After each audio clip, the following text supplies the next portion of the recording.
For just the second time in 12 years, researchers have investigated the plight of Australians living with a psychotic illness, and it's a mixed picture. Apparently, life for the roughly 64,000 people affected has improved over the past decade, but loneliness and isolation are still substantial problems. So when you think of people with schizophrenia, what jumps to mind? Do you think of them as being nice to hang around or difficult to hang around?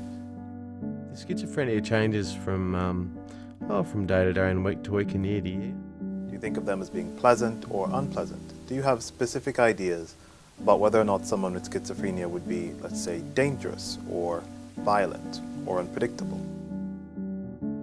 What's really great about A Beautiful Mind is it shows someone who has schizophrenia who is not violent, and that's a big stereotype about schizophrenia. It showed that most people in England, most people in Britain in fact, think of people with schizophrenia as being dangerous.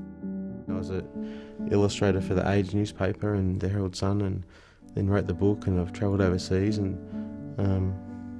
I've played in bands, and it didn't stop me, I don't think.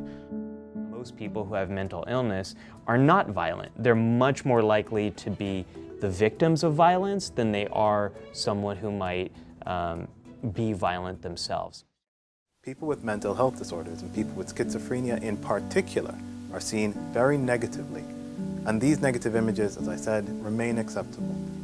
The best thing we can do at the moment is to be aware of the stereotypes that we have and where they're coming from, so that when we see them, we understand better why we're being influenced to believe the things we do, and that there is a disjunction between the representation and the reality.